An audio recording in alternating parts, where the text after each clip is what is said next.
My name is Jason Dunn, Chief Executive Officer of the National Coalition of Black Community Professionals, and thank you for attending IMEX's edition of the NCBMP Strength and Resilience Speaker Series. This is our fifth guest today, and we have another one coming up after this, and then 5 more tomorrow, speaking to the power and strength of all of our members and the journeys they've been through. And hopefully you hear something that will empower you and your family, or you to go back to your association or your corporation and to keep people moving forward as our people need rooted in being centered as we are. So here we are with Nubia Younge. She's the CEO of Black and Travel LLC and Blacks in Tulum. Black in Tulum. And there you go. Let's talk about your journey and how you've got here, frankly, from starting to the Black Tulum to also Black in Travel. So I began my journey as an expat 8 years ago. I left America at a time when everything was crazy, right? And I was just like, as a single mom to a young black boy and a young black girl, I was like, okay, what's next? You know what I'm saying? This can't be it. And my love for travel just came into play, and I bought a one-way ticket to Thailand, and I ended up living in Thailand for 3 years. And then I was like, hold on. Wait. So we got to start from the front, not the middle. So where you from? How about that? Where you from? I'm originally from Boston, Mass. Okay. And I spent a number of years in the DMV area, Fairfax, Virginia. Okay. Where I raised my children. My daughter went to school in Radford University, sent her off to college, sent baby boy off to his daddy, and bought a one-way ticket. Now that's where we at. There we go. One-way ticket. Understood. All right, fair. We there. I head to Thailand and so sight why unseen. Why Thailand? You know, it was something about Asia being inexpensive, money being able to flow a little longer. I had never been to Asia, and I'm a Sagittarian, and we are considered the wanderers of the zodiac. So I was like, let me go check it out and see what's out there. And to my surprise, I found a whole community of people of color. Wow. And so you that had no connection with them previously. Just put a dart on the map and you just where you went. Exactly. Wow.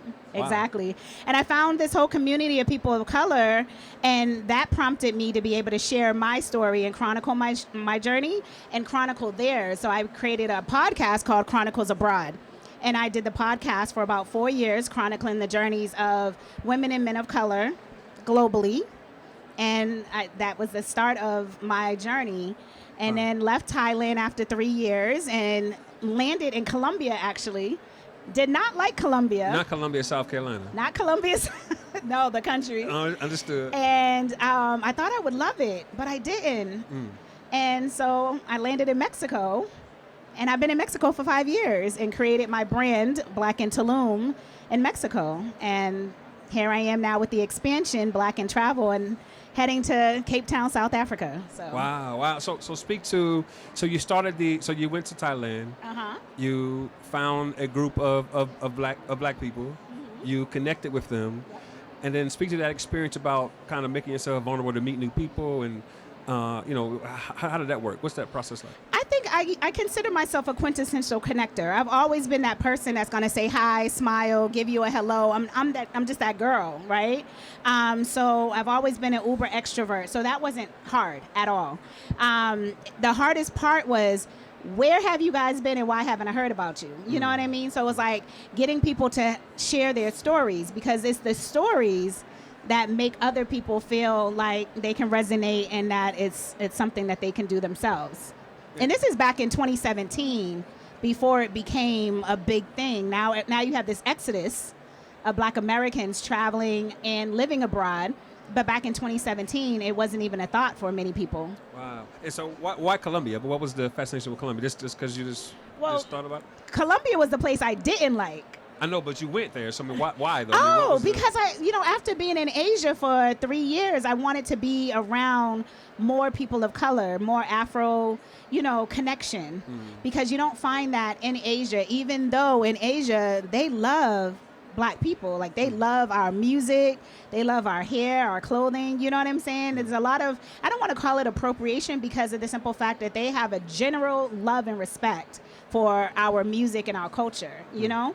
But I wanted to be around more of us. And I went to Colombia and realized there's a lot more colorism in the world than I thought. I got you. And so you didn't like that. and then you went to Mexico, Yes. right?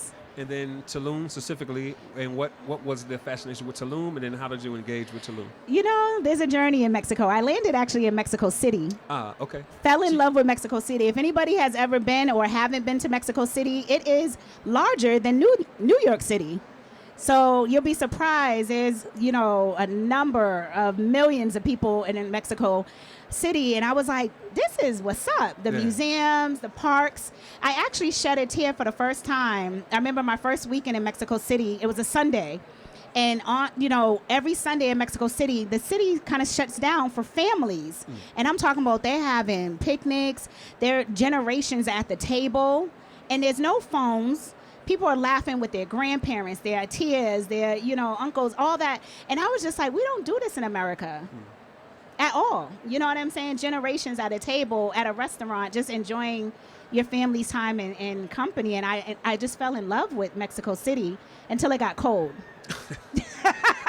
You had me. Okay, go ahead. I'm listening. It was nice until the weather got cold. And I ended up trekking it over to Playa del Carmen and then Tulum, and I fell in love with the jungle. And so, in Tulum, did you find the same folks had the same experiences? They were tired of American politics and just decided to go to Tulum, or is it corporations or work there? I mean, I'm just trying to understand. Tulum at the time was a very small, jungly village. It wasn't built up at all.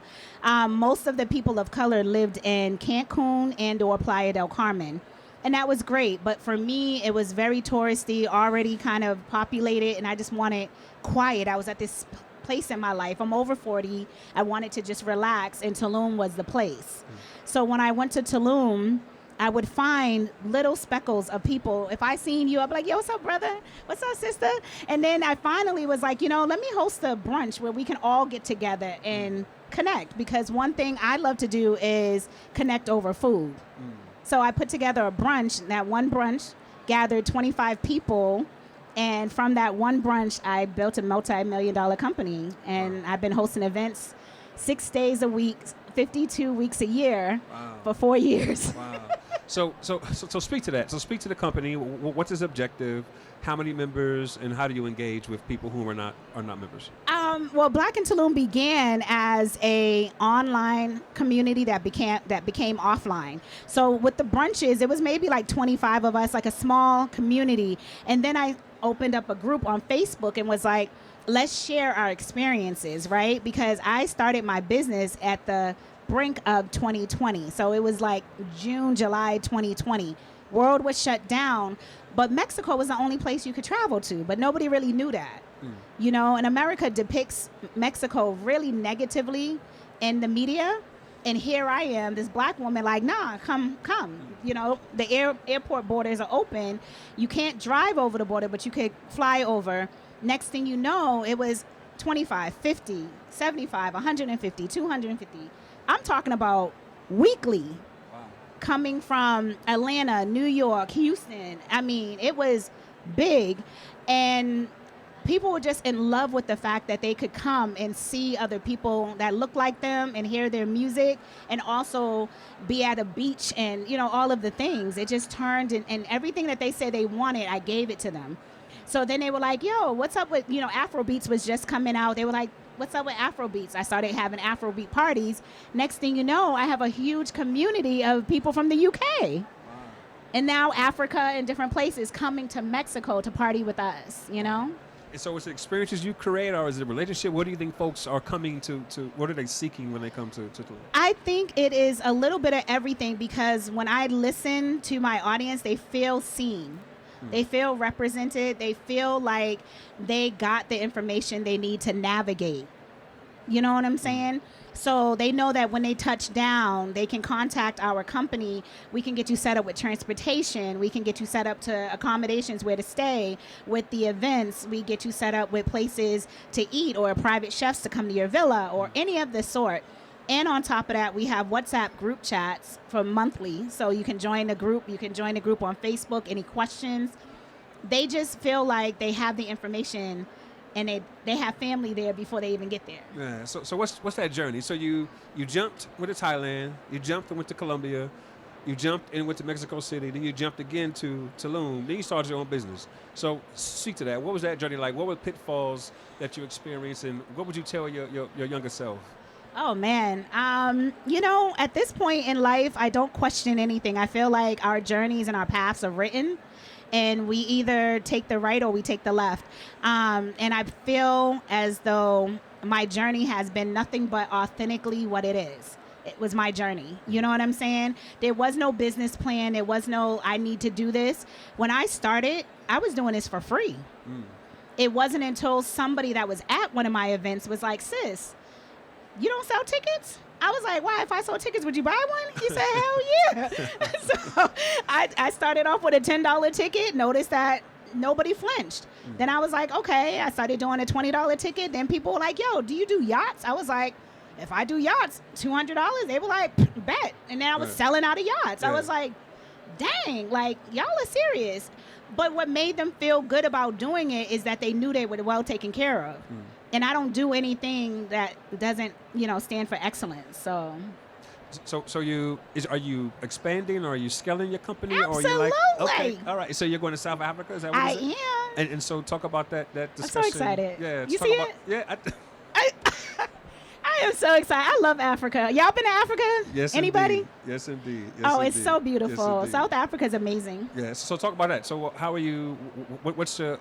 Which is going? What's your project plan for that? What is your process to scale your business to I think the goal for me at this moment is to expand, to show people that we are everywhere, right? Because as an African American, even though we're black, going to Africa is just because you're black, it doesn't mean you're kinfolk. Like, they look at Americans sometimes like, what do you want? You know what I mean? But I want people to know that Africa is not what America has shown Africa to be. Does that make sense? Absolutely. Because I grew up, I don't know, I'm sure many of y'all remember the commercial with the young Ethiopian boy with the flies and all that. That's not all of Africa. You get what I mean? Sure. So I want people to understand the beauty, the opulence, the fashion. Look at you. You see what I'm saying? I dig it. Imagine seeing you 50 times over every day. I'll be scared, but yes. Just saying. I mean, but I'm just saying the fashion, the culture. No, it's beautiful. Indeed, indeed. You got the two oceans, you got the mountains, you got the winelands, you got the safari lands. I mean, it just goes on and on. Yeah. And I don't think people have Americans, I'll say African Americans, have the opportunity to understand the richness. I get it. I guess what's up. Yeah. All right. So let's go back. So we got your journey to now. You're going to scale your business. Yes. What do you do to balance your drive out? What do you do to relax and to empower yourself or refresh? Oh, that's such a good question. I know, right? I have a friend that asked me, what do you do for fun outside of work? And I still haven't answered her that question. Well, you got like 5 minutes to It's been like 5 years. My work is my passion. I can honestly say that the most I can do is close my eyes and rest and just give gratitude and thanks.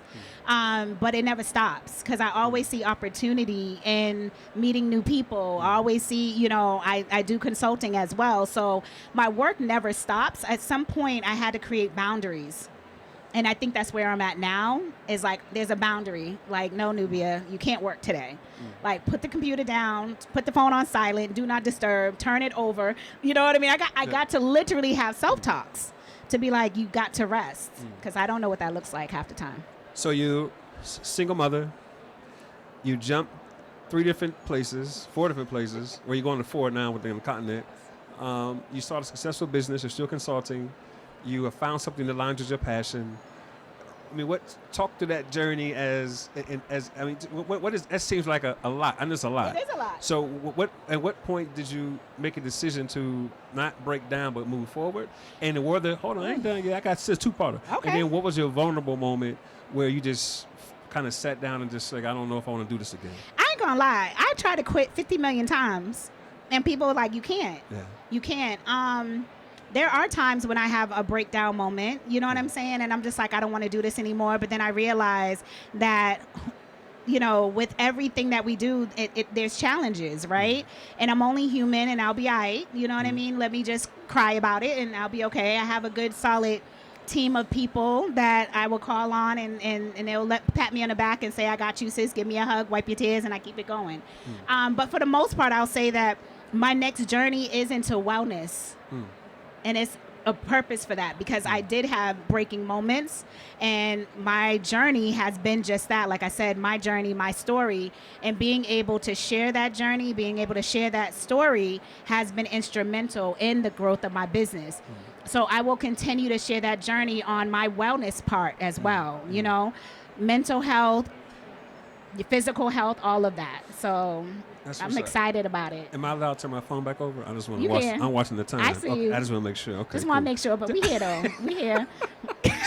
So what's next? What's next for you? What's next? Wellness retreats, conversations, getting back into podcasting, sharing more of the pursuit of healthy love is what the series is going to be called.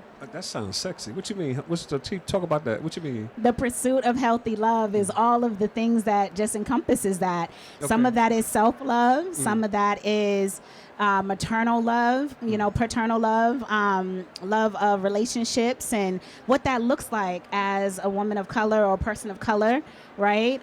Some of the art of letting go, you know, art of forgiveness, acceptance, all of those things. So I want to have these intimate conversations with us about this journey, because most of us be on this journey for our whole entire lives, Right. and don't realize that that journey starts right here. Sure enough. Let's give Nubia some love, y'all. Thank you so much. Thank you so much. For having me, If you are Jason. not a member, hey, what's up, girl? How you doing? You all right? It's good to see you. It's good to see you. It's good to see you. It's good to see you. I'm black, so for those who are not members, join NCBMP.com. We have a dual membership with ASAE, MPI, and PCMA.